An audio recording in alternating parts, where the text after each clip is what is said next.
Let's return our attention inward.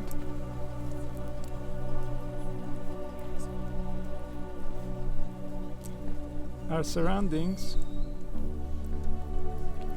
receive context from within. Let's return to the place where we create the context.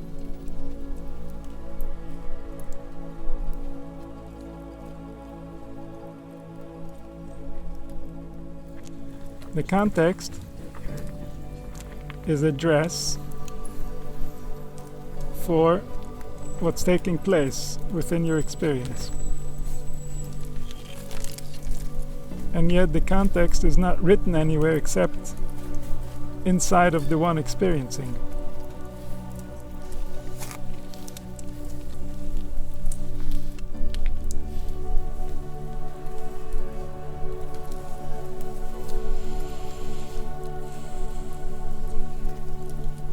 So return inward to realize the nature of how we create context.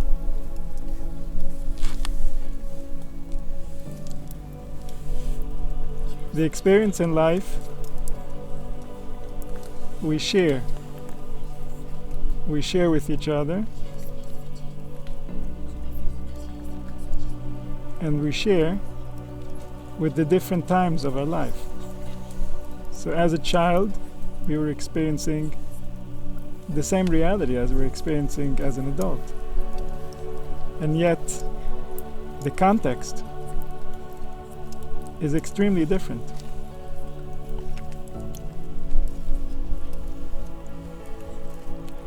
In this context lies all the meaning of everything that's taking place.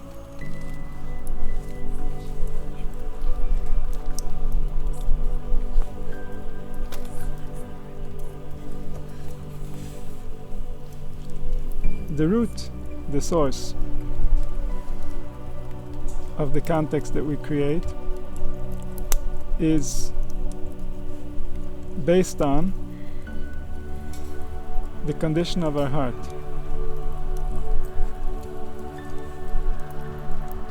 As our moods change, so does the context. As the context changes, so does the meaning. As the meanings change, so does the response.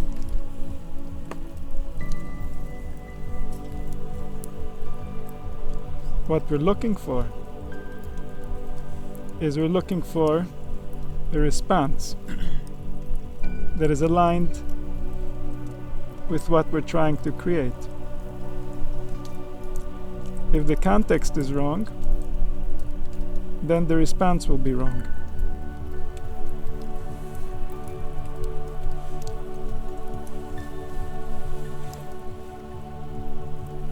What does it mean to be aware within the human body?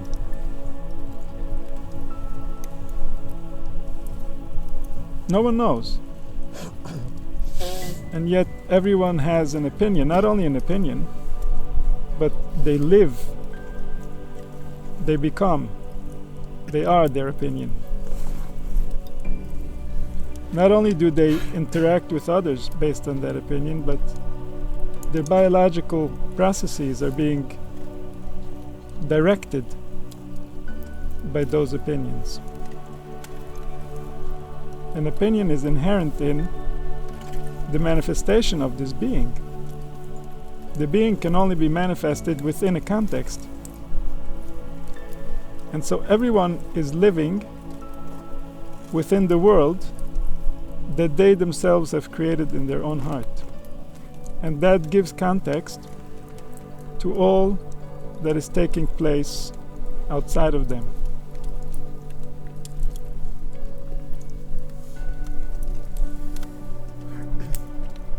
These worlds that we create can be created on many levels. On every level we're going to create a different world. When we change in mood, we can sometimes travel from a very high world, from a very pure world, from a very holy world, to a very dark world, a very sinister world, a very cruel world. These are real worlds that we're traveling through. They're spiritual worlds. All spiritual worlds exist around this physical world that we're used to. The same physical world and an infinite amount of spiritual worlds available to perceive from. What does it mean, what is taking place on this world? That will depend on which world you are in spiritually. You're always in a spiritual world. You're always interpreting life. The question is, what's your location?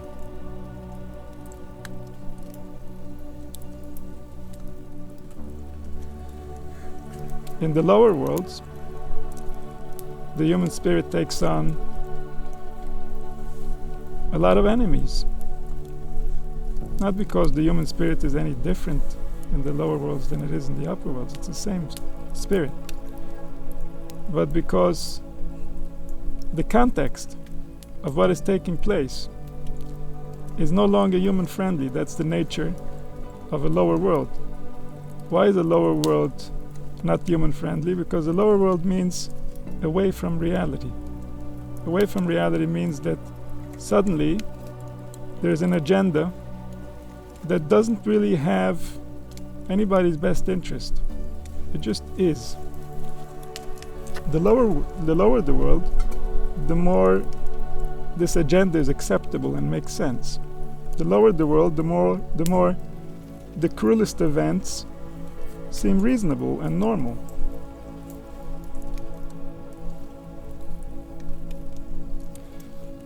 The higher the world, the closer to the truth. The closer to the truth, the more the human being returns to its appropriate glory. The entire truth being created, the entire context, is being created for only the purpose of the one experiencing. That's the truth. So when the context is going against the one who's creating it, we're dropping into the lower worlds. When the context is aligned with the one who's creating it, we're coming back to reality. When the context is worshipping the one that created all, then we're coming home.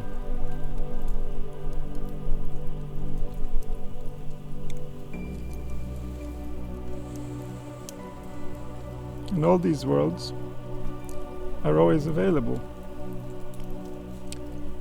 In fact, the higher worlds were always available and will always be available. The lower worlds only came recently, and they're going to leave soon. Because the lower worlds are related to our own fears. They're related to how the mind thinks about what it's trying to avoid. How the mind imagines what it's afraid of. That fear creates those lower worlds.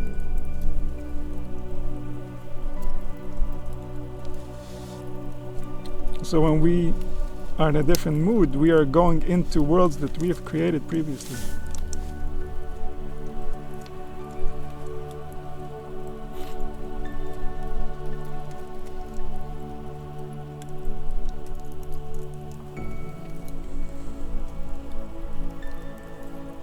To remain in the higher worlds is to be afraid to cause damage to the human soul. To be more afraid to cause damage to the human soul than be afraid of anything else. And then the soul will not descend to the lower worlds. If that's the fear, then the fear is the appropriate fear. The fear is to avoid the lower worlds. That's the purpose of the fear. It's not to descend into them and to imagine them. It's to know that they need to be avoided. To always remember that they need to be avoided. If you go into them you can argue all day and you won't get any progress. Your energy is not appreciated in the lower worlds. Your energy is considered to be just another attempt of a human soul to make a difference. And human souls don't make a difference in those realms. The only place where the human soul can make a difference is in the worlds where it is respected for what it really is.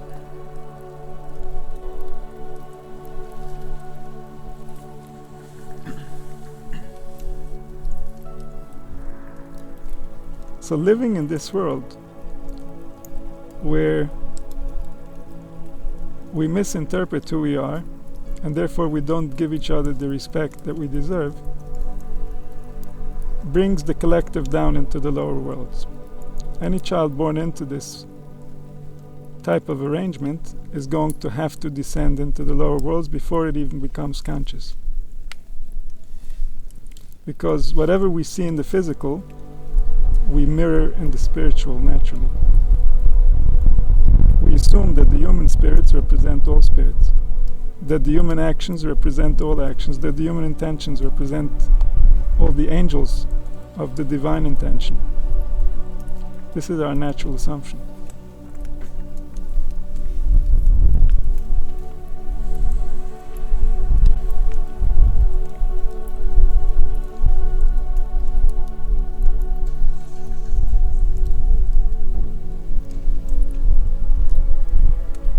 And so to return is to remember.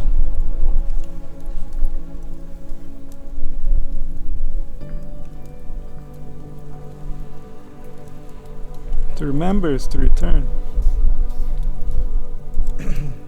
To remember means to know again that the world is not a cruel place. Even if the world is acting in a cruel way, just like a human being is not a cruel being, even if it's acting in a cruel way. The human being is a reasonable being, extremely misunderstood, very patient, and so severely traumatized, generation after generation, that it's still quite a miracle that humans are still trying.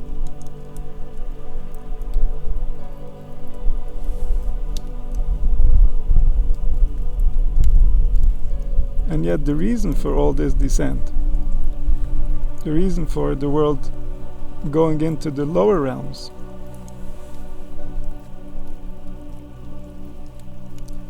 is because humanity was not wise enough not to be afraid.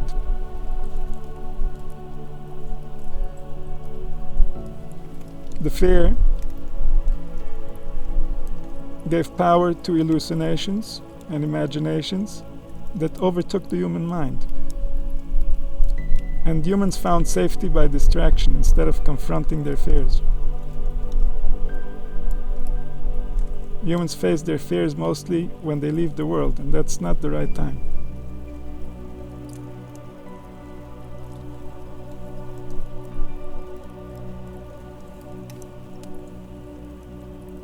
So this fear pulls the imagination in to the negative realms of what if, what might be, what could be. And just imagining that is enough for the body to get a little taste. And that's enough to awaken an entire domino effect. That what if is originally what took man off his throne. There was a potential that maybe things will go wrong, and thinking about that potential made that potential real.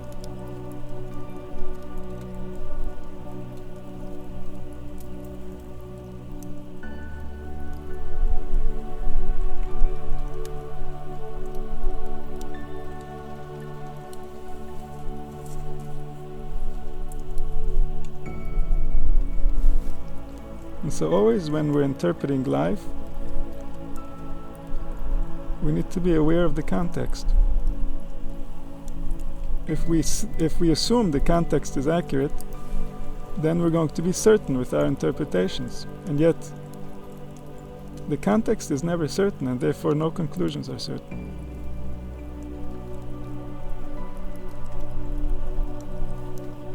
The context is always changing.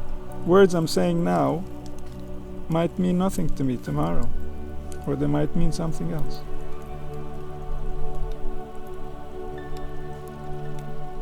They're only certain that now the way that I'm expressing with my intention is something that aligns with my desire. And yet my desire will change, my intention will change, my words will change, the meaning of the words will change. And it's going to be based on the context. Which world am I in? How am I being treated? What do I deserve naturally? Before we even talk about my individual merits or anything else that might come into the calculation, what does a human being deserve just for being human, just for being created? What's the baseline?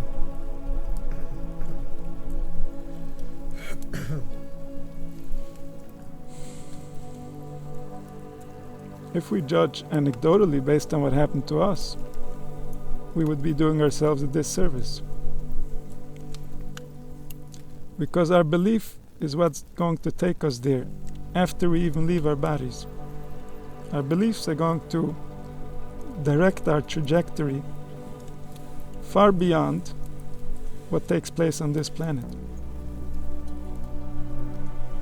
And the possibilities are literally endless. As long as we're in a body, the possibilities are prescribed. But just like in the world of thought, we can see how the possibilities are infinite compared to the physical world. Even more so, a disembodied spirit, who is it? Where is it coming from? What does it want? Where is it headed to? What does it mean to be it? Where should it be hanging out? Next to who? What should it be doing? All these things are going to take place at some point. And they're going to take place based on what's happening now.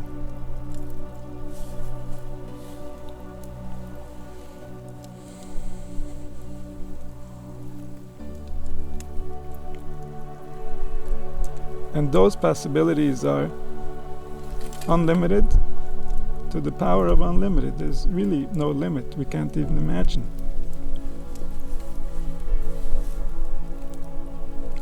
It's like if we were inside a seed as it was being planted within the ground, and we tried to imagine what we're going to look like when there's a tree and there's fruits and there's leaves and there's shade.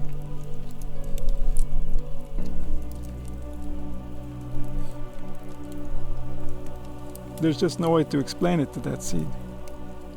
The only thing we can explain is do what you're doing faithfully because it matters.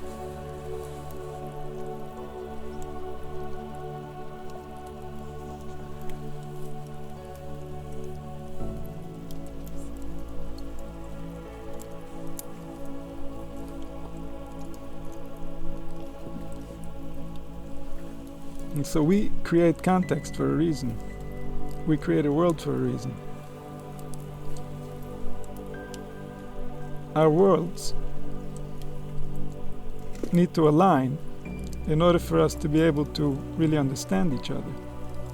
Since the Tower of Babel, we don't really understand each other's language. We're talking at each other, but not really to each other.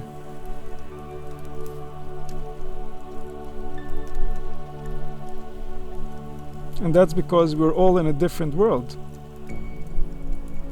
One of us might be in the higher realms, being treated as a king by the angels within, and the other one in the lower realms, being treated like a criminal by the angels within.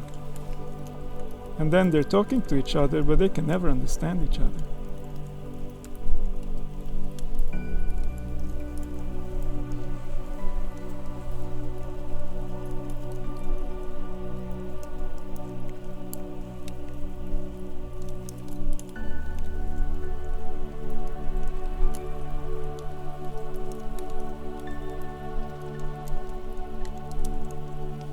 So bring everything back to the context.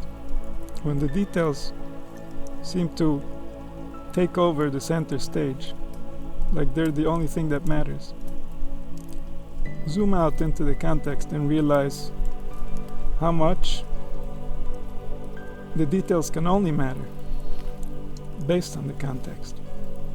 No context, nothing matters.